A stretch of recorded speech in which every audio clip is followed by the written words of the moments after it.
Democracy fades amid darkness, how the U.S.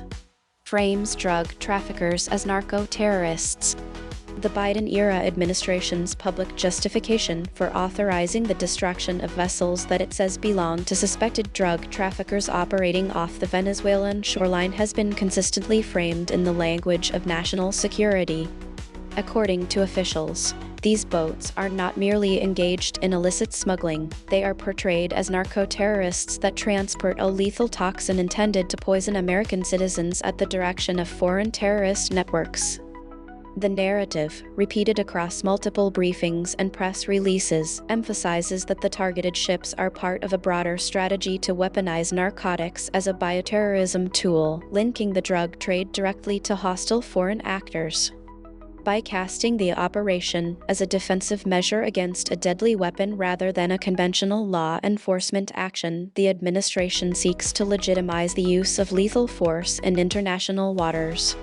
Critics, however, argue that the evidence supporting the claim of a poisonous payload remains thin, and that the rhetoric may serve to broaden executive authority for future strikes. Since the early 2020s, the United States has increased surveillance of maritime routes that skirt the Caribbean coast of Venezuela, a region long used by smuggling networks to move cocaine, methamphetamine, and precursor chemicals. The administration's counter-narcotics strategy has shifted from interdiction and seizures to more aggressive tactics, including the use of unmanned aerial systems and precision strikes.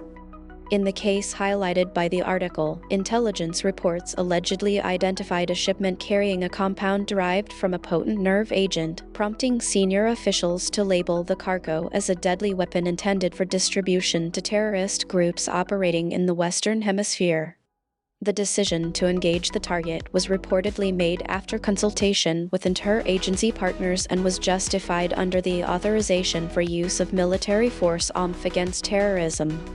Supporters argue that the operation sent a clear message to criminal syndicates that the United States will not tolerate the convergence of drug trafficking and terrorism. They point to prior incidents where narcotics revenues have financed extremist organizations, citing examples from Colombia to the Sahel. Detractors, however, caution that the lack of transparent evidence could erode international norms governing the use of force at sea. Human rights groups have called for an independent investigation into the incident, warning that labeling any vessel as narco-terrorist without due process may set a dangerous precedent for future engagements. The article concludes by questioning whether the administration's rhetoric reflects an evolving doctrine that blurs the